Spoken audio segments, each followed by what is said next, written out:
Welcome to the Spurs News Podcast, your home for all things Tottenham Hotspur. Now, here are your hosts. Hello everybody and welcome to a new episode of the Spurs News Podcast. I am Sam. Joining me to discuss all things Tottenham this week, like most weeks, it's Matt. Hey, mate. Another good week of being a Spurs fan, isn't it? It is, but I need to tell you, and I've not told you before the show started, we actually need to start this week with a little bit of sad news. Okay. A bit of an announcement. As many people who listen to the show will know, this is going to be very, very difficult for me to have to announce. But I think it's key that everyone knows exactly what's going on, and everyone knows, this is important. I'm really sorry to say to all the Tottenham fans and everybody who's a big fan of this podcast and a big fan of Spurs News, Laura has closed her OnlyFans. Mate, I really didn't know where you was going with that. Because you never warned me about that before we started. No, I didn't. Look, the OnlyFans is gone. I'm sorry, everybody. And the reason why it's gone, and I'm saying this now, being serious, massive congratulations, Laura. She is engaged. Oh, congratulations, Laura. I know, right? I mean, oof. Now, the funniest thing about this for me is I'm starting to think that this engagement was because of a bet. Hear me out. He's an Aston Villa fan. We went there and trounced them 4-0. The next day, they're engaged. Yeah. Something tells me there was a bet. Yeah, all right, yeah, whatever. You beat us 4-0. Yeah, we'll get married, love. Boom!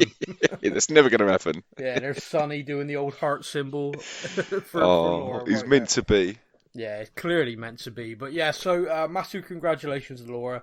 For all of the emails I get on a regular basis about Laura, she's off the market now, guys. I'm sorry, you have to move on. You can swoon over somebody else. But yeah, it's funny. But yeah, congratulations. I know she listens because whenever I say something stupid, I always hear about it. So big well done to them. And that is a perfect segue because her other half, husband to be, is an Aston Villa fan. We went to Villa Park and won 4-0. Mate, I did not see that coming. It was a really strange game, wasn't it? Yeah. I went to so I took the children to this like a I don't know if it's a new thing, but there was like a fair at like a local fair where we were, and it wasn't like normally when you go to these fairs that rock up, you kind of you pay £2 for that ride, £3 for that ride, etc. Yeah. This one you just pay £10. They get a wristband and they literally have 3 hours to do what the hell they like. Oh wow! Okay. And it was really cool. It was really cool. So I'm sitting there, obviously while they're all just doing their thing, going on the up and down the inflatable slides. I'm obviously sitting down having a coffee, looking at the football scores. Yeah. And straight away, Arsenal 1-0. Right, that's not going to last. They'll easily trounce them second. It's Brighton, and no disrespect to Brighton because I know we got them at the weekend, so I don't want to The mighty Brighton. The mighty, but you just thought this is one Arsenal. They're going to want to come back from their defeat against Palace, aren't they? And then, lo and behold, 2-0. What the hell? And then after the Man United result against Everton, you're like thinking, okay, so Wolves lost, Man United lost. Right, this is all kind of fitting into place here. We need to win today, right? And you just think, I've been a Spurs fan for too long. It's just never going to happen. So walking home, right, let's watch the game when we get home, Seb. We go 1-0 up, and then they are just absolutely all over us, aren't they, Sam? It is just, this isn't, how on earth are we going to end up, like, we're going to concede at least 1-2, and you've got Danny Ings who loves scoring against us. Yeah, he does, and he missed 2 unbelievable chances in this game. And then at the final whistle, 4-0? Like, Yeah, what? mad. It's an absolute madness. I had a conversation with someone after the game because there was this sort of narrative going around of like how lucky we were and stuff, and it's like, yeah, definitely, you do get some luck in games, definitely, without a shadow of a doubt. But look, Hugo Lloris was fantastic. You know, Yes. that isn't luck. That guy works hard and is just a great goalkeeper. The defenders, for all the flack and the chances, were actually playing very well. You know, they actually did their jobs well. Villa were just playing outstandingly well. Yeah. Half time, by all accounts, there was a slight adjustment where our midfielders sat deeper to deny that space to Coutinho. And once we did that, they never really looked like they were going to cut us open again. And I felt their heads went a bit when we went 2-0 up. Yeah. Now, speaking of heads going, one of the major things from this game for me, which I was kind of surprised at, was the physicality. I was watching it. Now, clearly, Gerrard had instructed the team to go in hard. I mean, you just look at the challenge. I'm not saying they were red card challenges left, right and centre, but I mean, the physicality was up a notch. They were going for it. Yeah. And I do think that rattled us. I do think that tactic, that kind of get into Tottenham, did throw us off for a while. And I can't... a few people like different versions of this and stuff, and the challenge on Doherty, for example, which has now ruled him out for the season, I don't think the guy even got booked. And like I saw someone say, like, well, he took the ball. Oh yeah, no, granted, he did definitely take the ball, but his other foot like hit him around the knee. Surely that's not okay. You know, surely that is a yellow card. You know, and I'm not saying it's red. I'm not saying that the physicality of the game should be taken away. That's not me at all. You know, I grew up in the 80s where that challenge was the perfect. But the game has moved on. I know that. You know that. So I don't really understand the referee in it, because it felt to me like it was inevitable someone was going to get hurt the way the challenges were going in. And although I don't like seeing a booking shown early in a game so early that the game then becomes placid, when you're part of the duty of the referee surely is the protection of the players. And in that instance, those challenges were going in thick and fast. And like I said, Doherty is now out for the rest of the season, just as the guy found form, which is a cruel, cruel thing to happen. Yeah, completely. And do you know, it's really weird, isn't it? I know we talked about him last week as well, but can you imagine, I don't know, even 2 months ago saying, oh man, I'm gutted Doherty's out for the rest of the season. You'd be like, yeah, really?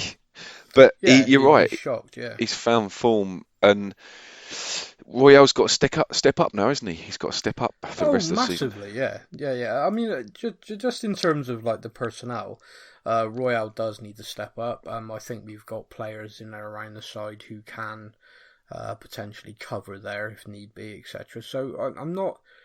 Yeah, it's obviously sad. The player has found form finally, playing in a role he understands, and we as a team are playing well. So it's gutting for him that this has happened, but at the same time, I'm not overly thinking about that. I was more focused on the physicality of the game. I mean, what did you think about it? Me, I genuinely thought the referee lost control.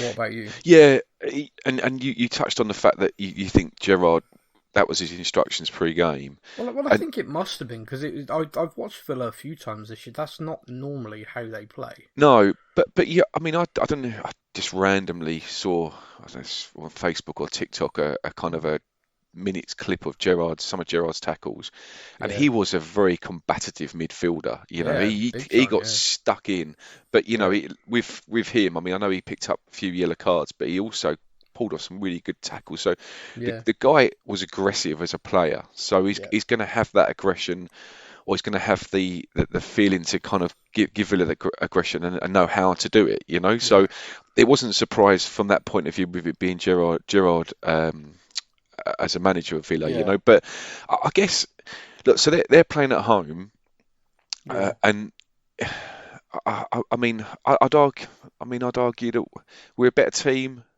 I mean, is that fair to say? Well, we just beat them 4-0 at Yeah, their ground, I think. I think we can say we're a better team. It's difficult, isn't it? Because we've won a few games, and I don't want to sound like, oh, we're this really big team now that belong in the top four, although we're here. But you kind of feel like if you're playing a bit, you can't see it, but air quotes, a bigger team. Okay, let's put us in that air quotes. You kind of think being aggressive is going to get the fans behind you, isn't it? When you're at home, that they're going to like, what it's like. You've had a few beers and your players are getting stuck in. Come on, So Gerrard's obviously had that thought process, and it worked. First half, it worked, didn't it? Definitely. And they was unlucky. And I mean, like, we talk about Ings. Normally like so clinical against us, that chance he had when he got crossed in and he ended up kicking one foot against the other. I mean that, like, you'd say luck. I guess luck is it. Luck is the case. Luck was on our side because I was just waiting for that net to bulge. Me too. But at the same time, again, you touched on Lloris. Lloris was on fire. I mean, that Coutinho free kick, that direct Coutinho free kick just before half time. Yeah, that was something else. He not only did he have to be on the ball, but he was sharp, and not only did he get it out, but then when the ball sort of rebounded up, he's jumping, he's got it, and you just felt safe with Hugo being there, as you normally do. I mean, I don't want to I know he has his moments, but yeah. I mean, it's games like that you realise that when those rare moments do happen, we really do, as a fan base, need to go, crap, okay.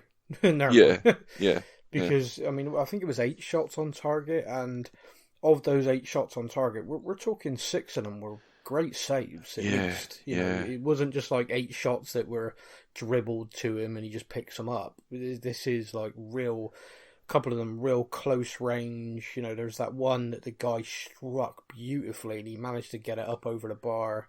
Is that the one? Was that the one where he just sort of, I can't figure the player's name, where he just glided through our defenders like butter, and somehow Lloris. I mean, I remember mentioning a few years ago in a Champions League game how Lloris, like, and I've probably said this. People listen all the time. They think, he's talking about this story again. But that one where they looked at the time before it left the player's foot, and it was quicker than a mouse click. And to be honest, if you watched that in real time, I swear that was similar.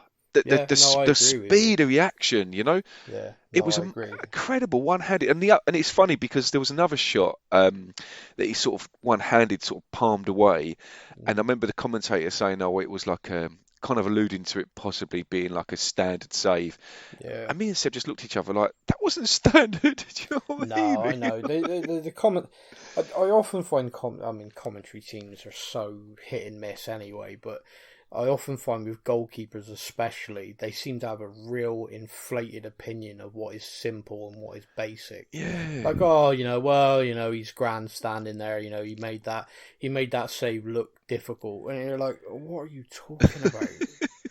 So I'm not a goalkeeper myself, but even I'm watching this replay, can tell that ball freaking moved in the air. Yeah, completely. And, he's going one way, then he's got back the other way, and then you're slagging him off for it. It's like, I do think goalkeepers' life's a pretty difficult one in terms of, being impressive. You make one error, you've conceded a goal. Striker makes 15 errors in a game, scores one off his ass, and everyone thinks he's a hero. Yeah. It's like I've always said though, Sam, it's because the goalkeeper's the last line of defence, isn't it? The goalkeeper messes up, it's in the back of the net, whereas the striker messes up, you've got the whole team to get through before anything goes wrong, Yeah, no, completely. One of the things that's come out that we need to talk about, just because it's kind of segue to this, is after the game, Antonio Conte, I was listening to him talk, and he sounded, and it's funny because I remember at the time thinking to myself, wow, he sounds like he's lost his voice. He sounds like he is absolutely screamed for 90 minutes, which if you ever watch Conte Cam is pretty accurate. I think the guy does kick every ball and shout instructions from start to finish, but he looked, he sounded like really hoarse, more than usual. And then of course the news has come out yesterday that actually at the weekend following that game he tested positive for COVID. The club have said in a statement to various press outlets yesterday that he's got no real symptoms, he's okay, but he's obviously separated from the team, coached remotely, so to speak, but they think he'll be fine for Saturday. I'd like to think so. I think he does have a real impact being there. Please tell me that they had like this robot with like a big screen just going around the training pitch with Conte, just sort of, like a futuristic, like. I get the impression all the players got handed earbuds. Like, right, we're going to put him in. It's a group call, and he's watching on that monitor, and you're just like, you're running around, and all of a sudden you got him screaming in your ear. That was crap! Whoa, what the fuck? Yeah. Do you know what, though? All joking aside, though, Sam, do you think it is going to have an effect, detrimental or not, on the weekend, with him not being able to be at the training ground this week? I'm honestly not sure. I mean, it's difficult because I don't think any of us can ever really know unless you're in the environment. But what I would say is, from the outside looking in, ever since we've had the ability to prepare for games more than a day or 2 days, there is a noticeable difference in our performance. I'm not just talking about results here. I'm just talking about a noticeable difference. Obviously, the results have come with that, but I watch us play now, and I can see a Conte team. I can see football being played. I can see patterns. I can see players knowing what they're supposed to be doing and why. You can really see a difference, in my opinion. So, him not being there, will that impact us for this game, given that he's been there every week for however many weeks? I guess the game will tell us. I'd like to think not. I'd like to think that even if he isn't able to physically be on the training ground, his message is certainly being relayed. And I think the players know their expectations of them now. Yeah, sure. And I think that none of them would want to be in a position where he returns and they let him down. I think as well, when you might see it differently, but for me, it feels almost like under the Pochettino era, where we had a style of play, and it didn't matter who we played, we kind of played like that, and I don't know. I get the feeling with like the fact he doesn't change to the first 11. Obviously, he's got to change this week, with Matt Doherty out. But it's almost like, don't get me wrong, I appreciate that they study the opposition, and it's not just like, let's just go and play like this regardless. There is an element of, who are we playing? But I don't know. I feel like because of the system that the way we play now, and the system we play and the way we play, it's almost like hopefully the players will have it. They'll know that they'll know how to play anyway. I don't. Yeah, no, I know what you're trying to say. Yeah, but I know, because under Mourinho, it was very much who are the opposition? Let's play to counter attack them, or let's play to counter them. Whereas with Conte, it feels a bit more like the Pochettino kind of way of this is how we play. Yeah, do you know? I do think, I mean, one of the interesting things came out this week was an article about the difference. So because he now has the time between games, because we're not playing twice a week regularly, etc., he's been able to adjust how he does training sessions and how he does analysis. So one of the things that they talked about this week in the press was the fact that he is doing video sessions every day, but shorter video sessions to sort of get to the point each day to try and drill home different points. I thought it was an interesting article. So basically what they were doing is they were condensing that into one session when the games were coming thick and fast, and it was like a 2-hour session, and obviously the messages just weren't going in. I think your concentration goes, doesn't it, after a certain amount of time. Yeah, it's natural, isn't it? Yeah, I think so. And so he's now done that, and he's breaking it down like in the bite-sized chunks, so to speak. And the players, I think you can definitely see a difference. You can definitely see a better tactical awareness of what's going on and where they need to be. Kane picks the ball up and people are running now. There's none of this static crap. Romero brings the ball forward, etc. Bentancur, Højbjerg, anyone, Dyer, and you're seeing people move constantly and trying to create space, find space. These are all things that sound basic, but they just weren't happening before. That headed assist for Sonny's, was it the goal from Kane? That was sublime, Sam, wasn't it? Yeah, I mean, he put it on a plate for him, or he headed it on basically onto a plate for him. Because social media is just a bizarre place. Because I saw that in real time and I thought, no way did he mean that. Do you know what I mean? Like, I kind of looked at it and thought, no way. He's just glanced at it. He hadn't seen Sonny. There's no way. And then they showed the replay. And the ball's coming to him, and so he's taking his eye off the ball to properly look over his shoulder to see Sonny's run. Yeah. Then he changes the angle of his body so the defender can't get to the ball and nods it round the corner.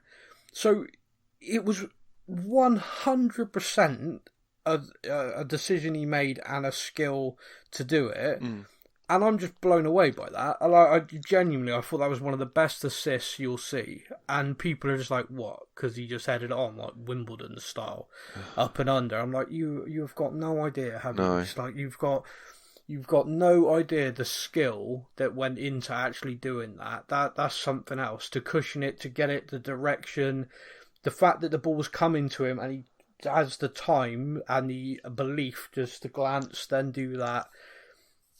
Everything about that was brilliant, and it just, again, I just can't get over social media. One of the things is Sonny got a hat trick at the weekend. I mean, this is a strange thing. I mean, we scored 5 the previous game, 4 this game, and Kane's not got one of them. 9 goals and he hasn't got one. I mean that you at the start of this season, last season, the season before, that just would never happen. We just didn't generate goals from other sources, really. Probably Kane and Son, and that's it. It might fall in off somebody else occasionally, but not really. So it's a big change. But with Sonny's hat-trick, that actually takes him to 10th in our all-time goal scorer chart. Yeah, that is insane, isn't it? That is insane. I mean, that's when you think about his career with us has been purely with Kane. And Kane is just barreled in goals every season, really, for us. 20 plus goals a season striker is something me and you dreamt of. And now me and you are seeing 2 of them at the same time. Yeah. It's weird. Yeah. Because I do think I need to talk about Sonny as well, because it was only a few weeks ago the rumours of him leaving and the seeming impact that had on him and his confidence. I talked about it on the podcast, and me and you were kind of like, it doesn't make sense. He's such a smiling, happy assassin, so to speak, as a football player, so clinical. He was definitely off the boil. But he refound that in a big way, in the last few weeks. The rumours haven't gone away, by the way. There's still that really strong rumour Bayern Munich going to make a big offer for him in the summer. But perhaps it wasn't that got to him. Perhaps he just genuinely was just having a dip for a few weeks, which happens to everybody. Yeah, of course. A lesson not to read too much into things. Sometimes you just got to go, he's having a bad time. I do think perhaps my experience with Eriksen and Dele's harmed me with that. Because, I don't know how many weeks or seasons I kept saying about both of those players. Yeah, well, it's just a bit of a dip in form. They'll get it back. And Eriksen, by the time he left, was a shadow of the player he had been earlier for us. Delighted to see him playing so well again now, by the way. But Dele, it just still hasn't got it back. No, he seems like he's lost it for good, doesn't he? And I'm like, any week now. Any week. The old Dele, here we go. And it's just never happening. So when I see a player dip now, I do have a kind of panic attack, I think. Like an internal, oh no, this is it. We're doomed. Also at the start of this season, I think... Well, me and you were having conversations about Harry Kane and, the goals flowing, and Conte came in and we did that show where we placed our bet. And me and you were very different. You were like, Conte's here now, Kane's just going to go from strength to strength. And I was like, I can't see it. It's like, to me, it's like it's not a switch. And if it is a switch, I'm going to really be annoyed at him because he's been so crap. But he definitely... definitely mentally he wasn't at the races to start this season. And I don't think anyone could have convinced me at that point that I'd be towards the end of the season and him in a Tottenham shirt would be playing to this level again. I just because I thought he is so mentally checked out, it he's done. You know, that's how it felt to me. But now you just can't. You know, the level he's playing at is something else. Look, it's not difficult to see how hungry Harry Kane is as a player, as a person. Yeah. You know, it's just that's what drives him, and it you can see the desire. He wants to win trophies. He wants to retire with trophies, and he wants to. You know, you get the feeling even now he wants to retire having won trophies with his boyhood club. You know, Yeah.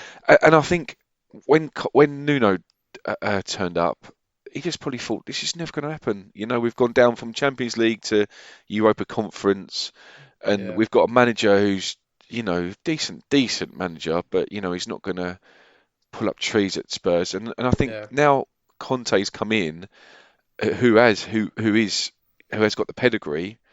Yeah. He's thinking maybe the dream's on again. You know, do you know what I liked? I think you mentioned it in the chat, that you get so many pundits, so many football players, ex-football players, you know, people in the game who just are trying to get Kane out of the club, you know. Yeah.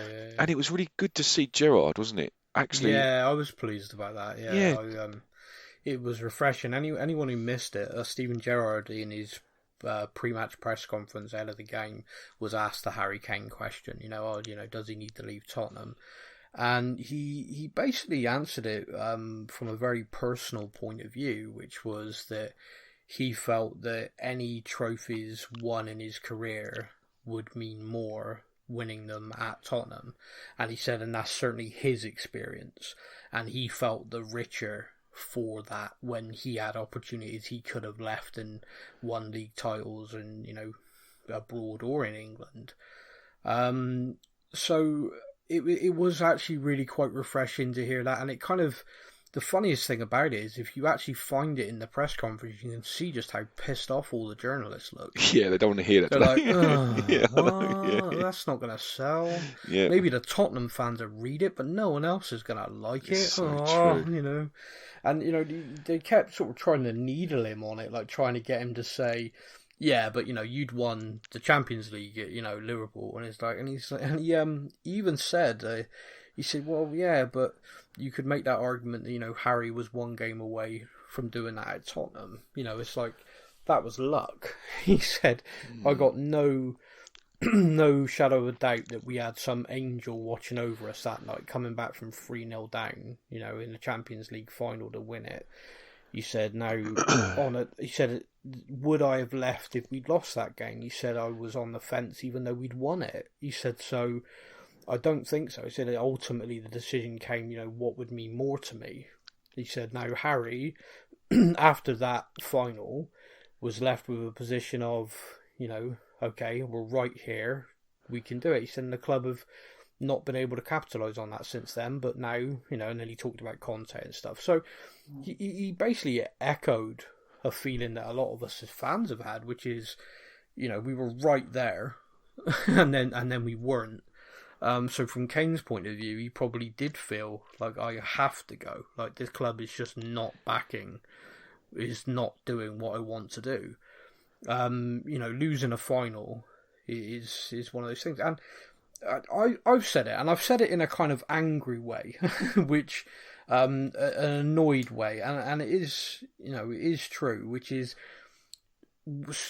Kane has not performed for Tottenham in a final. You know, and in the time he's been with us, he's played in 3 finals, I think, 2 League Cup, 1 Champions League, which is a strange mix, isn't it? Yeah. But these 3 finals he's played in, and I think someone pointed out to me 5 semi-finals. He's not scored once in any of that. And genuinely, by his own high standards, any of us watching those games knows he hasn't performed well in any of those games. It is aggravating, therefore, when a player turns around and says, oh, you know, I'm not really winning trophies at this club, I need to go somewhere else. And you're like, well, hang on. You have had the opportunities at this club. Yeah, of course. You know, it's kind of like a strange mentality, because when you look at Kane, you look at someone who's driven to be the best. You know, he's driven, he works ridiculously hard to achieve these goals, and he wants to achieve them himself. if he was that bang out of form, right, in a final, and he's playing at Man City, Pep Guardiola sits him on the bench. Yeah. Now, does winning a trophy from the bench mean more to you than playing and winning? I don't see it. Now, me personally, I don't get it. But then I don't get the whole trophies, individual merit is based on a team trophy. Me and you have talked about this so many times. Like the Wes Brown scenario must be the best damn defender in the history of the world if we're doing that. And I talked about, and I can rattle off player names, and people are like, "What?" I was like, "Yeah." Someone said to me the other day, a goalkeeper. He's the third choice keeper at Chelsea. He was homegrown, and they literally signed him to hit the quota. He never played 1 minute for them, but he's got 2 Premier League winners' medals and a Champions League medal. Yeah, it's ridiculous, isn't it? Yeah, but the funny thing is they changed the rule. Like years ago, you had to play X amount of games, X amount of minutes to get these medals, and then they changed it to basically now we've got to name squads. You know, it's not someone's fault if they're not playing. It's a squad game, and everyone's like, yeah, you're right, it is a squad game, so therefore the squad should get them out. So I'm fine with that because that's true. You know, a goalkeeper who's number 1 might not be number 1 if his number 2 isn't pushing him every day in training. So yeah, I'm fine with that. But yeah, this guy, two Premier League medals and a Champions League medal, never kicked the ball, but they're on his wall. Now, is that guy therefore a better keeper than Lloris? No. No. So that whole narrative thing just drives me insane. But yeah, you do hear it constantly. And I do think when you finish your career, Harry Kane would like to finish his career, look back and remember a final where he played well and he won.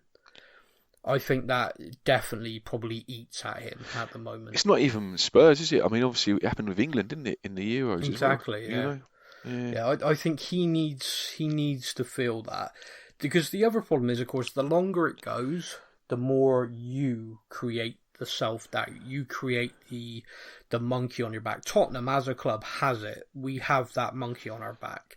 Until we finally win a trophy again, we are going to have that thing, and it just won't go away. Kane, I think, is feeling that as an individual as well as being part of the club.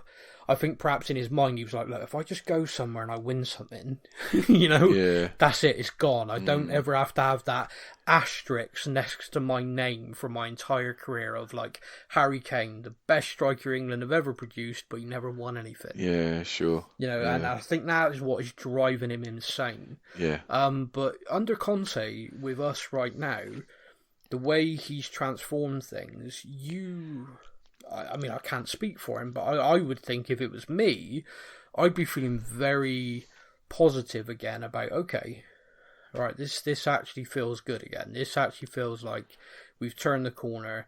Here's a manager as well who's made it a pretty abundantly clear, no two ways about it, don't read between the lines, he's literally saying the words, give me what I want or I'll walk. And he said that wherever he's gone, to be fair to him, hasn't he? Yeah. I will win this if you give me this.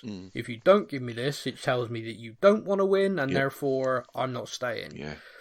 And I think Kane cleverly this time, I think he felt that way about Mourinho. And I think when we sacked Mourinho, that was when Kane, switched off. I think that was when he decided he wanted to leave. I think with Kane now, with Conte, I think his camp, his new PR team, if you like, have been a lot more clever about the way they've positioned things, because they've not shot down any new contract rumours, they've not shot down anything like that, they've not talked up transfers this time. What they've done is they've basically hitched him to Conte. Because they know that if Conte goes, then the odds of Tottenham replacing him with a manager of that level are next to zero. Yeah, exactly. And Harry needs to go as well. Yeah. So by pitching him to him, you think about it, every interview, and really go over it in your mind, the narrative in the press now is those two are locked. They're like interlinked. They are one and the same, symbiotic relationship. If Conte walks, Kane walks with him. If the club sell Kane, apparently Conte's made it clear he won't be happy about that either. So they quite cleverly have made this almost pact of, right, we'll drag this club to glory or we'll walk away. And that's fair enough. That's fair enough. I agree with it. Yeah, I'm not. To me, the situation with Kane last year was how he handled it. That is still disappointing me to this day. We don't need to go over it again. I think at the end of this season, if Conte goes because the club aren't matching his ambition, I would literally say, Harry, just hand in a transfer request. You don't have to worry about the money. Yeah. You need to make a statement. And I'd almost like, if a load of players did, I'd almost go, I don't blame any of you. You know, I'd like, there's no part of me that blames any of you in this moment because the club have just gone, we're ambitious. Ooh, not that ambitious. Ooh. And yeah, you have every right to then say, sod you. You know, I'm done here. Yeah, completely. I agree. So, that's kind of where we are with all of these things. You did touch on it a little bit earlier on, and I do have to bring it up because I want to get your opinion. For the last 2 rounds of games, if we could have written the results we wanted beforehand, we've pretty much got them. Does that please you, or is that making you really nervous that we've basically just done all our luck in a couple of weeks?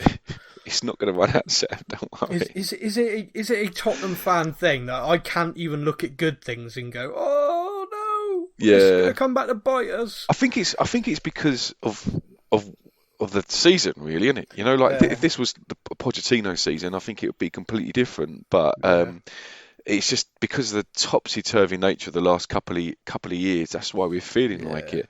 But look, it's this time of year, isn't it, where everything gets dissected, right? You're looking at Arsenal's fixtures. You're looking at Man United's fixtures. Yeah. You just I don't know if you're the same as me, but this is what I'm doing. I'm just looking at everything, looking at every connotation. Why? Yeah. And I saw an article a couple of days ago, and it was laying into Lacazette at Arsenal, and it was saying that he's almost dropped back to like a number 10 or like Kane, basically, and it's allowed that their forwards like I forget the double barrel surname guy, Smith Rowe, or is that his name? Smith Rowe. Yeah, do you know what? But he's been found out now. Like this system's been found out, and so the last, I think, 5 or 6 games, he's not been as productive as he was earlier in the season. So it feels like Arsenal have had that. That's why they were getting these fantastic results, and now and they're dropping off a bit, you know. And I feel like we're doing a similar thing with Kane, but thankfully we've got, I would argue, better players up front in Son and Kulusevski, and also, you know, some of the. I'd say Arsenal have got some fantastic young attacking talent, but they are young. Yeah, I think the big difference is Kulusevski's 21, but that guy's played like 3 seasons at the top level of international and Serie A. And Sonny is just, you know, Sonny. He's a world class player, and Kane is world class as a 9 or a 10.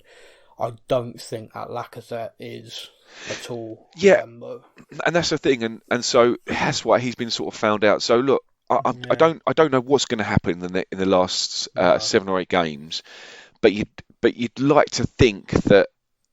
I mean, Arsenal got Man United as well, and they've got Chelsea. Their game in hand on us is against Chelsea. I didn't realise that. Yeah, and they've got Man United as well. Yeah. I mean, don't get me wrong. I think our sticking point is going to be the Liverpool. Like, I'm not saying every other game's a given. I'm not saying Saturday's game's given. I'm not saying any of them are givens. I'm not saying that. But I'm just saying that the Liverpool away game. If you look at our fixtures, we've got Liverpool away followed by Arsenal at home in the space of 6 days. That is the first time we'd have had fixtures that close together, and they are probably the 2 biggest fixtures for us. Yeah, sure. Because it looks like Liverpool Man City is going to go to the wire for the title, so there's going to be no let up from Liverpool in that game. You know, there's not going to be like Liverpool are 8 points clear and cruising. Oh, you know, we got a cup game coming up, let's take our foot off the pedal. They're at it every single game. We will have to be at a level to be able to compete and to win that game, and then we're going to have to maintain that level. Because the one thing I've noticed with Arsenal in recent years, and it's bothered me a lot. They seem to be far more up for the derbies than we are.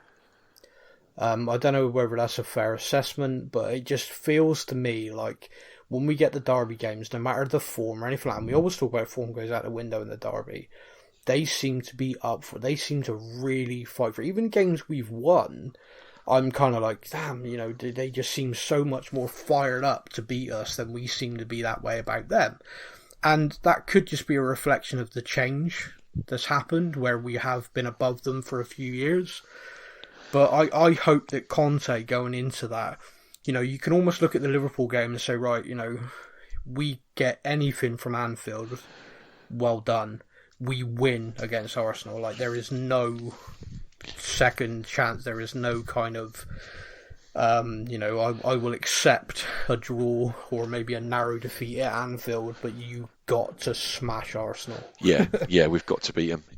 Yeah. If we lose to Arsenal, then yeah, I mean, and that's it. I mean, you can look at it all these different ways possible, and there's still points to play for and stuff. But that game is what is going to decide fourth place, I think. Oh, completely. Yeah, I agree. Yeah. Okay, it is time to head over to social media because it is time to pick up some questions from our fellow Spurs fans. Now it's time for your comments from our social media.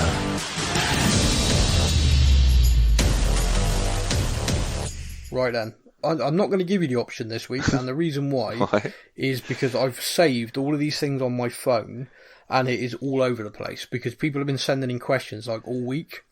You take all the fun away from my... Yeah, I'm sorry, man, but the first one, like, for example, was sent last Saturday night, and it says, "Hi Sam and Matt, I'm not one for public posting, but if you'd like to answer this on the next podcast, go ahead. But maybe just use my first name." Okay. That's not going to happen. His name is Anthony Cunningham. Cunningham. That's like wasn't that in Happy Days? I never used to watch it, so... Oh, showing my age. Okay. Moving on. I can't... Yeah, Richie Cunningham, I'm sure of it. Someone let me know, please. Message me after this when you've heard it. And don't think someone would have already done it either. Really, please. I don't care if I get 20 of them. I just need to know. I can't find the episode, but if I remember correctly, wasn't Sam sceptical about Conte when we were originally linked to him in the summer? Personally, I've always been hoping for his appointment, but I'd love to know, has he won Sam over yet? Or does he still have doubts? We're playing some of the best stuff I've ever seen. Cheers and keep up the good work. Yeah, I was very sceptical. Very sceptical. Safe to say, me and you went back and forth on it, debating it quite a lot. My scepticism came around two things. One, I felt he could never work with Daniel Levy. Still remains to be seen, by the way. Sure. And two, I felt that our record of hiring ex-Chelsea managers would suggest that this is not a good idea. My preference, I think, of everyone had gone towards Pochettino coming home or Ten Hag. Ironically, that seems to be the debate Man United have been having for a while. But yeah, I was very sceptical. Has he won me over? Absolutely, he has. He actually won me over fairly quickly, and the reason why was, like I watch the managers quite a lot. I watch kind of the interactions. I listen to a lot of what's being said, and there's a few journalists who I rely on because they're very, very good at what they do, and their initial feedback from having conversation with him is like, this guy like breathes his job. Like, this guy is like, wow. You know, we've been talking to Nuno for a few weeks. We've been doing, you know, we talked to Jose, all these two, you know, Jose the born winner and all that crap. And, you know, I had Pochettino and everything. And they're like, this guy, from the very first moment, he's walked through the door and he's making assessments on everything. It's like straight away, he took the job and then it was like, okay, the walk from here to there is too long. I need this. Like, we need benches put there. I need a camera there. And everyone's like, what? He's just like, straight away, he knew exactly what he wanted to do. He knew exactly where he wanted to be, and he worked with the players constantly. And he kept saying in press conferences, like, you know, I can't make an assessment yet. It's like I walked through a door. From the outside, I had an idea. From the inside, it's very different. And I think perhaps from the outside, he looked at certain players and thought, oh, they're tidy, but they're out of form. And then he worked with them and went, actually, there's problems. Like, you don't train well, or you do. And perhaps there's some players on the outside, you thought, oh, they're done. They're no good. And then he gets there and he realizes they're working their asses off. And he's like, oh, okay, you just need some luck. Yeah, Yeah. A really interesting thing about Ryan Sessegnon. Ryan Sessegnon got sent off in his first opportunity to impress the new manager and kind of thought he was done. And Conte apparently didn't speak to him after the game. And so Sessegnon's thinking, oh, wow, I've just blown my chance. And then the very next day in training kind of put his arm around him and said, you need to learn from that. And you will learn from that, and we will get better, you will get better, and that was it. Done. And Ryan Sessegnon was like, oh, wow, okay. This, okay, I'm going to get another chance. And poor sod can't shake off injuries for love nor money. Yeah, lucky he's got age on his side. Yeah, he does, and that's it. He's still got a good 10 years ahead of him in top flight football. He just needs to get over this. But yes, thank you, Mr. Cunningham. I'm not doing the whole what people's names sounds like this week. That caused some controversy last week. I don't know what to do. Ryan Miller sent a message saying, how is it that we sell Foyth, Capoue, loan out Lo Celso, and now they've somehow managed to make it to a Champions League semi-final with Villarreal? Don't forget Aurier as well. It's like second yeah. Spurs 11 up there, wasn't it? Yeah, they they're a hell of a side under an ex-Arsenal manager. I know, yeah, you can make it up, could you?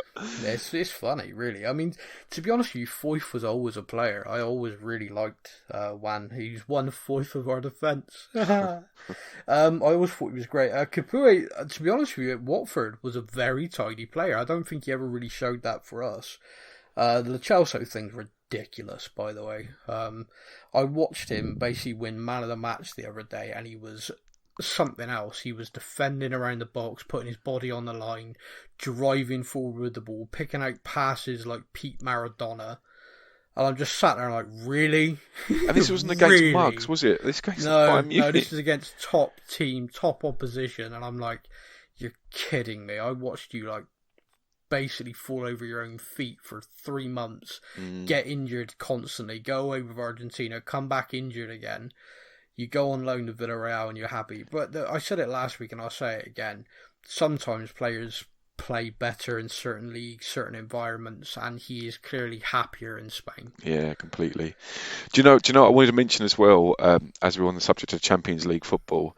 Did you see what happened with the Man City Atletico Madrid spat between? Well, I kind of heard about it. I didn't watch the game. It's really funny. I don't know if it was Savic that made the tackle, but he's basically kicked Foden. Foden's rolling around, but it's to the left of the touchline, so he's off the pitch. Yeah.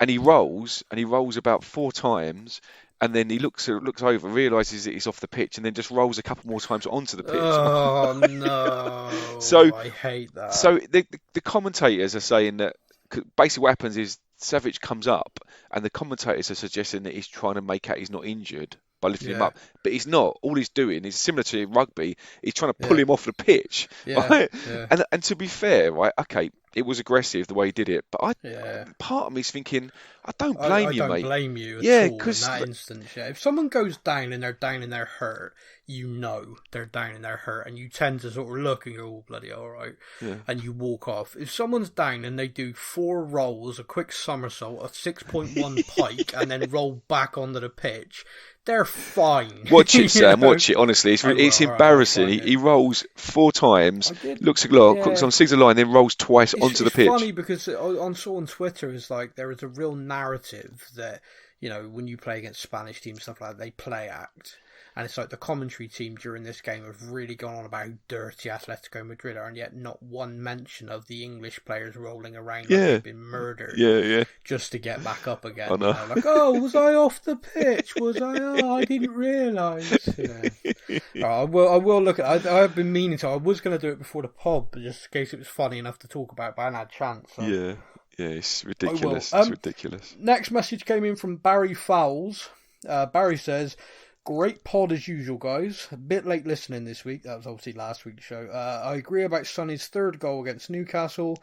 What was even more pleasing for me was that Sonny had missed that Doherty was right there to tuck it in. I can't even remember what we said.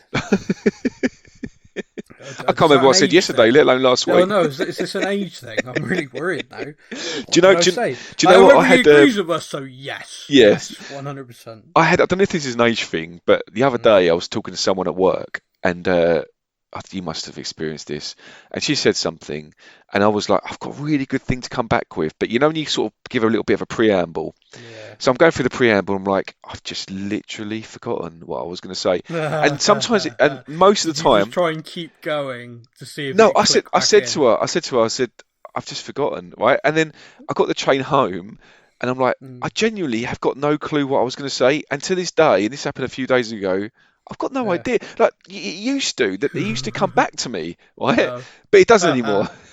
Oh dear. All right. Well, when we get off, there's some telephone numbers I can give you, and some people who will help. But basically, Barry goes on to say, speaking of getting stuck in, he talks about he says over exuberant challenges from Aston Villa. He said Villa were a touch over-exuberant. Gerrard had definitely got them up for the game. Great performance from Hugo to keep us in it. Hearing Doherty's potentially out for the season, well, yeah, you're right, he is. But Barry's kind of point is he felt that we lacked a on-the-pitch kind of captain in that instance where the challenges were flying in and you kind of needed someone from the Tottenham point of view to take charge. I do know I think I know what you mean, but I did see quite a lot of Kane and Højbjerg actually really on at the ref. See, the thing that angers me in that situation is that football is a physical game, and it should be. But when the referee isn't protecting players, typically what happens is a Tottenham player will then put a challenge in of a level and get booked. And you're like, you're kidding me. You're kidding me. Yeah. And Højbjerg picked up I think it was Højbjerg, got booked for practically nothing. And you could see, like, his face was just like, oh, okay, all right, because I've been on at you. I put in one challenge and now I've gone in the book. All right, whatever. I can see how this is going. But it's funny because you look at these things. The player who I love to have been out there in all of this is the one that you look at as the most... And if you just looked at him, you think, nah, look at him, he's such a sweet baby face. It's Oliver Skip. Yeah. Skip would have loved that game because within a minute, he'd have cracked someone and stood over him and just sniffed. Yeah. And just walked off. Because that kid, he's merciless. Honestly, I've been watching him play since he was 15, 16 years old. And he's been playing against kids 21, 22, 23 and just wrecking them. And he does. He just stands over them. Yeah. He just stands over and looks at them and walks off. Oh, he's next level, and I hope the kid's back soon. He'd have loved that game. I have to call him Ollie the Merciless from now on. Ollie the Merciless, yeah. Just like Polynesian Dan on here. The next question we got in is from Matthew Fleming. He says, with Doherty's recent upturn in form, though unfortunately he's now out injured, is right wing back still a big focus for recruitment in the summer? I'd like a new option myself, but Doherty's form does speak for itself. Yeah, I think so. I think that's fair as well. I think the big thing about Matt Doherty as well is even though he's a Republic of Ireland international, he came through the Wolves Academy. So for the Premier League, he's classed as homegrown. Even if you were to sign someone who would be your first choice, perhaps, having him in the squad's not a bad thing. At the moment, and these next run of games where he has to play could perhaps blow this out of the water. I don't see Emerson Royale as the right wing back. No. I don't see it personally. No. Ryan Miller again says, if Dele Alli continues to sit on the Everton bench for the rest of the season and is then sold in the summer, would that mean Spurs don't receive any money for him due to the unique fee structure? I asked this question of someone far more in the know than me recently, and he said the one thing about transfers and stuff like that is there's no way on this earth Tottenham would have done a deal where they could potentially end up with nothing. Yeah. So there will be clauses in that contract along the lines of, if sold before hitting these parameters or anything like that, we get X or we are due X. Tottenham basically bent over backwards to help Everton with that deal and to help the player who wanted to go. but we wouldn't end up out of pocket unless they let him go for a free. Well, I'd be amazed because, you know, there were a few clubs in the Premier League willing to pay 10 million for him then and there. But we did the deal with Everton because that was where he wanted to go. Everton couldn't do that, but did the deal with us where, in essence, it's a loan with a balloon payment at the end of it. But Everton, I don't know. Last week I was kind of like, oh, they're going down. Oh wow! This week I don't think they are. I think the win over Man United's gonna see them all right. I'm a little bit gutted about it. I'm not gonna lie. There's part of me that's really sadistic, and I've got nothing against Everton, but it's just part of me. It was kind of like a big spectacle, big club like Everton going down. It's like, oh wow, that's big. Yeah, I was the same. It was weird because, you know, from a results point of view for us, it was brilliant. Yeah, it was good. Yeah, but I was kind of like, oh. Yeah, it's really weird, isn't it? Yeah. Like you said, I I've got also nothing don't like against Frank Lampard. Maybe that's it. Maybe that's my problem. Yeah. Michael Jasperanis says, how much of a loss do you think Doherty will be? The players out on loan are doing really well, but do you think Lo Celso and Gil are too lightweight for Conte in the Premier League? It's a great debate. Lo Celso is playing well, but I think he's playing well because he's back in Spain, and you could argue that for Gil as well. I think the club rolled the dice on Gil because of his quite phenomenal, obvious talent. And if you've watched him play for Valencia before he picked up an injury last couple of weeks, he was outstanding. The kid was brilliant. So I think the club need to assess it and need to work out what they want to do. I think if offers come in that are our valuation, they're both be sold, personally. Yeah. I think if Conte's the manager, neither of them are touching the first 11. No. And he would much rather use the funds to buy players that he wants in that first 11. I mean, look. You look at Lo Celso and Gil, and like you say, they're flying in the Spanish league, and then you look at the players that he's replaced them with, almost like, you know, Bentancur and Kulusevski, who are flying in the Premier League. You know, so you make an argument that possibly the Celso and Gil are better players. I don't know, but it's like you said, most players suit certain leagues, don't they? And that's the long and short of it. You know, Lo Celso might be a fantastic player, Brian Gill might be a fantastic player, but it's irrelevant when you come to the Premier League. You know, which is why you look at the players we've got now that have come in. Like Kulusevski is, like you said earlier today, he's just flying, isn't he? He is, yeah. You know, Bentancur, no one really talks about him, but the guy is slotted in seamlessly. He's like he's been at the club 10 years. Yeah. He just played, and the funny thing as well is like, you see him play, like I see his name on the team sheet and stuff like that. It just feels like he's been there forever. Yeah. It just feels like and to me, I think that's a really big compliment because it just feels like they're part of the team straight away. They're part of it, but it also, you know, and this isn't meant as a negative thing, but I do think it just comes back to that when we went through that time where we made no signings at all. You kind of think to yourself, look at the positive impact on everyone. That not just making signings, but making positive signings in a window, any window, because this was a January window, which typically we're like, oh no, you can't do business in January. It's so tough. But we've managed to make 2 positive signings who have impacted the team and clearly impacted the squad as well. I mean, you've got to look at Kulusevski, or Kudi as they're all calling him. I don't get that, but apparently that's his nickname. They all love him. Yeah. Like, you got Sonny and everyone like that talking about him in like this interview that's been translated from Korean football magazine, where he's saying, oh, it's like we've always played together, you know, it's like, you know, we've been together for years. And I think he even said after the game the other day, it's like, oh, you know, the 3 of us are really clicking, and, you know, we're only going to get better, which probably terrifying for defences. Yeah, do you know what did make me laugh? And I don't know if you noticed it as well, but when Kulusevski scored his goal, is this about Reguilon? What's going on there? Now I tell you this, you're never not going to be able to see it, and it's hilarious. Go on. Reguilon copies the goal scorer. Right, okay. Everyone every single time we score, if he can get there, he copies their celebration. Is that what he was doing? He does it with Sonny. He does it with Kane.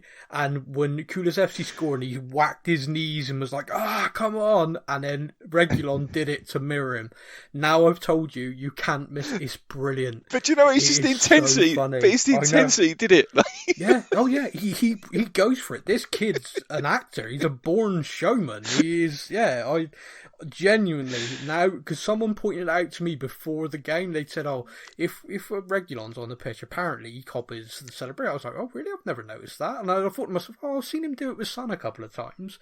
And there you go. I watched it. And of course, he comes on. And the minute, Kulusevski scores and I'm watch him run up and do it. I'm like, oh no, he does, he really does. I love him though. I love it. And do you know what? Do you know you was talking about the North London derby and how Arsenal always seem to be more up for it. Yeah. Reguilon, even though he's from Spain, that kid's ready to fight all of them. Yeah. Do you know what? I've said this before. He's got Tottenham in his blood, and he's just passionate, isn't he? You know, you can really see that. He loves his football. Yeah. He again, someone else. There's a fantastic interview which was translated from Marca to English a little while back. This is when Conte had not been at the club, and he was talking about the transition from being left back to left wing back. And he was talking about how difficult he found it, but how he absolutely loved the challenge. It's like, I'd settled into, this is my career, but as a kid, I played like as a striker, I played as a midfielder, he said, but as a professional, I was like drilled into me, this is my role, this is what I do. And now someone's come along and said, right, no, this is what you do. Now, this is how you play. And it's like, it's a real challenge. And then they were talking to him about like, results and like games, and I think he'd been booked or he'd done something or another, and they brought it up, and he said, I never back down. He said, I grew up smaller than most people. He said, you gotta realise if you want to play a physical sport like football, you can't shy away. Sometimes I'm going to be playing against a 6'6" striker who's going to tower over me. I can't allow that to be, to intimidate me. I've got to be in their face. And they talked to him about derby games and stuff like that. He said the best thing about the Premier League is there's so many derbies. Yeah. It's like there are so many games. He loves it. Like a murder. So I was like, oh, okay. Wow. I love it. But you're absolutely bang on with him. I don't think the Arsenal game's going to come in any sort of. You're not going to get a shy version of him. Anyway. No. Next one is James Campbell, who says, who is actually the bigger problem, Daniel Levy or Joe Lewis and Enoch? What I mean by this is if we were sold to a really rich owner who actually cared for the football results and wanted to put money in, would keeping Levy and his business acumen be okay, or do you think that the real change at the club, he has to go as well? Do you know, it's interesting because we get difficult question to answer that. Yeah, but do you know what? Right, we get like a lot of they get. Look, I'm not defending them, but I'm just sort of looking at it from a kind of a devil's advocate kind of point of view, really.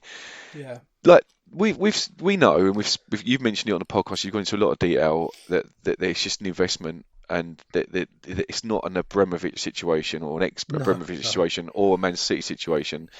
But you look at most clubs, Premier League, the owners are there. It's an investment for most of the owners, isn't it? I mean, I think there's this perception that every owner is an Abramovich who just sees the club as a toy, And I don't think that is the case. I mean, correct me if I'm wrong, Sam, but aren't most owners in it for the investment? Aren't they? Or is you do get an absolute combination. I mean, because, for example, and also I think the tiers of football makes a big difference. Ryan Reynolds bought Wrexham. He ain't going to make any money out of Wrexham. He clearly just wanted to divest and thought it'd be fun. I have no idea what that's about. So random. But yeah, and they're having fun, whatever. You look at the Man United boys who all bought Salford. They are driven. They want Salford to be a Premier League team one day. They are like investing and they are working tirelessly to do that.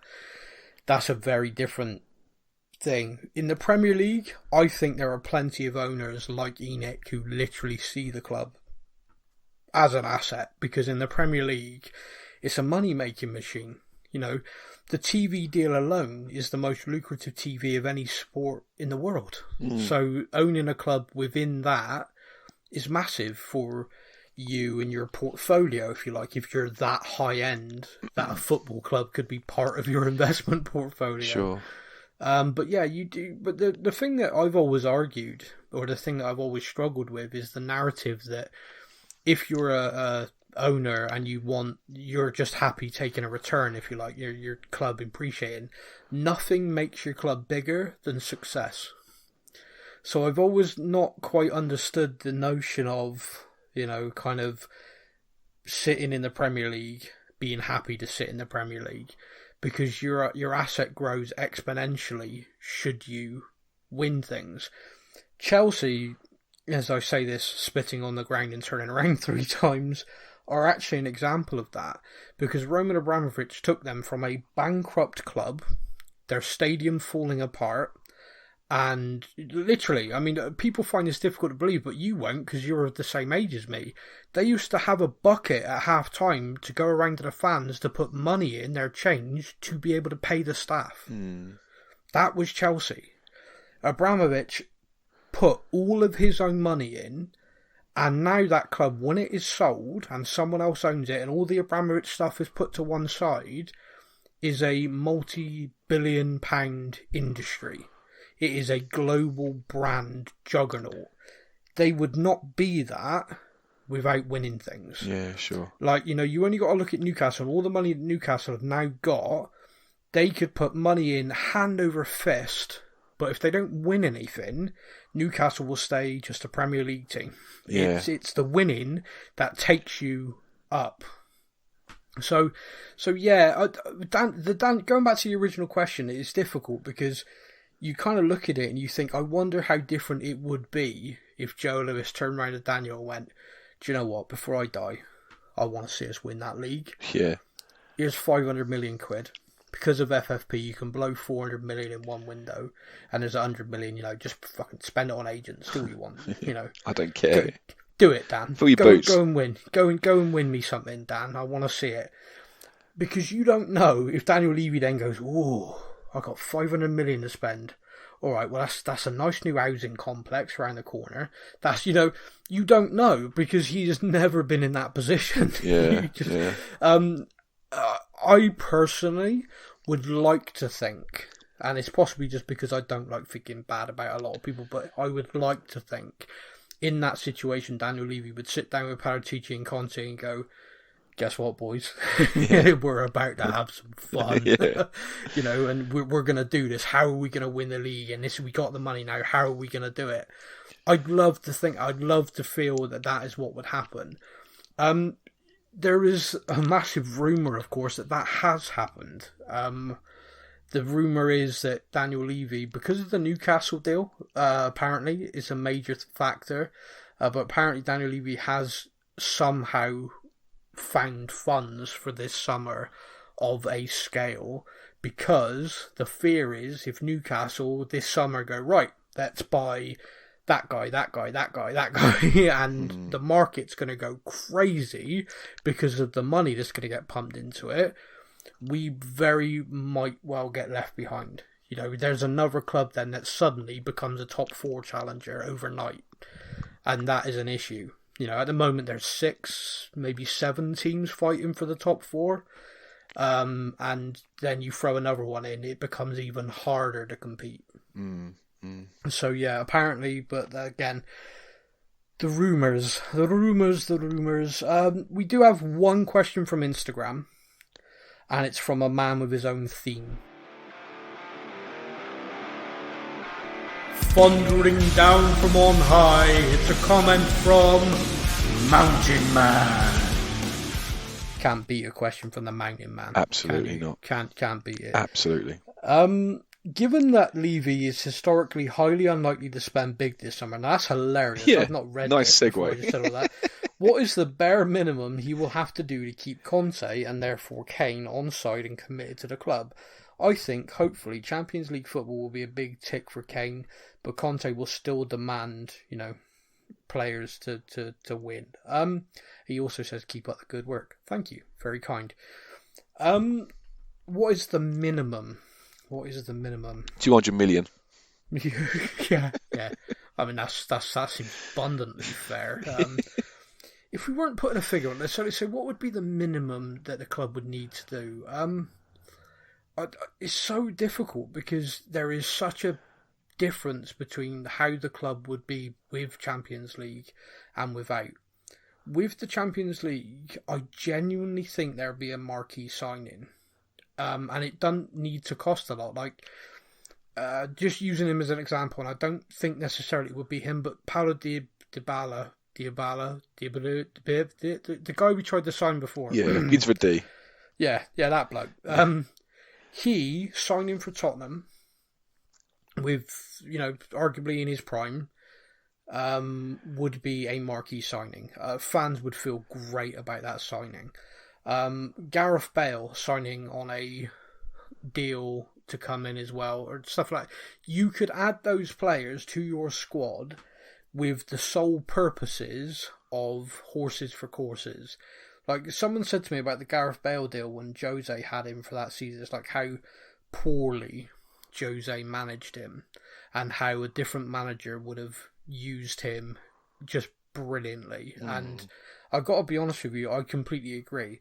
How many times do we play against teams where we struggle because we just need that bit of magic or something? Yeah. That's Bale. Bale just out of nowhere can just chip it onto his left and drill it. But the other factor of having a guy like that is that defenders know that. And you've also then got Kane, Sonny, Kulusevski, other players. So you bring him off the bench, like, okay, we need a goal, Bentancur off, Bale's coming on, we're switching with an extra player up front. The defenders are then like, oh no, we've got to watch him, and I've got to keep an eye on him. And he can pass the ball brilliantly. He can still beat a man, and he's still hitting shots right foot, left foot, and he's great in the air still. He still has that, and if Wales manage to make the World Cup, he will be motivated as hell for a team. Yeah. So not so much just on him, but what I mean is Champions League football changes everything. We grab a top 4 spot, Conte can look at that and go, right, I can now sign the tier of player that I want to win the league. Because that's his goal. Yeah. Conte wants to win the Premier League. He, FA Cup, great. League Cup, Champions League place, fantastic, do well, win the Premier League. That is in his brain. It's like, if I do that with Tottenham, everyone, I could retire. Yeah. People forever will go, wow. Some coaches, they do it at the clubs with all the money and everything. You've gone into Tottenham and you've transformed them. We were in free fall when he arrived. So, yeah, it is. I think it changes massively. I think if we fail in that, I think if we are in the Europa League, or, heaven forbid, the Farmers League, as everyone likes to call it, the club, it is very, very different. You're not able to sign the marquee player. Yeah. You are then trying to do deals for players who will lift the team whilst also showing the players you have that you have ambition. It is very difficult. There's no way that Kane and Conte wouldn't both feel impressed by Paulo Dybala arriving. Yeah, of course. I'm butchering that. No, name. I think it's so funny. Dybala. Yeah, because you would feel like, oh wow. But also, like the Sonny, the Kulusevski, everyone like that would be like, oh, okay, so I need to be A1 every game because, this guy's coming in. And you add those options because this is the other thing that right now, and we're at the end of the season, we've been knocked out of everything but the league. Conte has this time between games. He knows next season he wants to be competing in 2 games a week. Not, not 1 a week. He wants a team and a squad that's able to do that. So changes have to happen. Yeah. I don't know, man. It's difficult to say, but I don't know what... I suppose the main answer is I don't know what the minimum would be. I think Conte will have a very clear vision in his mind of the positions that need addressing without necessarily having players in mind. I think he'll be like, this position, I need better. And then it's kind of down to Paratici to give him that. Yeah. That's it. That's all the questions. That's everything. The next game for our glorious club is Brighton. We host them this weekend. It's the early kickoff. Yeah, how are you feeling about it? It's going to be an interesting one because it's although it was Seb's birthday a couple of weeks ago, I couldn't think of anything to do for his birthday. And with us living near Stevenage, tomorrow, Friday, they're playing Rochdale in a 6-point. I don't know where Rochdale are, but Stevenage are struggling. They need to win. Yeah. They won 2-0 against Colchester last weekend. So it's going to be me, him, and 3 of his mates. And I've asked them if they could do like a happy birthday stadium announcement at half time for him and stuff. Nice. So hopefully it'll be a little bit special. And then, less than 24 hours later, we're going to be at Spurs Stadium. So bit of a contrast. Yeah, absolutely. Only slightly, yeah. But looking for the midday kickoffs are really weird ones, aren't they? Because in my experience, and again, this sounds like I mean no disrespect to Brighton. I promise I mean this because I'm not saying it's a given that we're going to beat them. No, but you'd put us in again that air quote bigger club, and then when you're looking at midday kickoff, it's normally harder at the best of times to get the atmosphere going because people tend to drink lots of alcohol. Like that's why the evening games are always so raucous because people have drunk a lot and they're in that mood. I mean, when we was at the when me and Seb went to the West Ham game, honestly, the atmosphere was insane in there, you know. And so I'm hoping that if we can start the game on the front foot, get us all up, you know, hopefully score an early goal. Hopefully it'll create that atmosphere. But I'm hoping that's what happens. I don't want it to be like 30 minutes in, we're struggling, everything's flat. You know, I feel like we need to, with it being a midday kickoff, we need to come at the traps firing, get all the fans on side, and hopefully generate that great atmosphere, and hopefully have another fantastic game with lots of goals. I'm with you, man. I'm absolutely with you. Okay, that is our show. Massive thank you to everybody for listening, as always, and for everyone who's getting in touch. As our form has improved with the team, we've noticed a quick uptick in all of you coming back. You fair weather fans, you know who you are.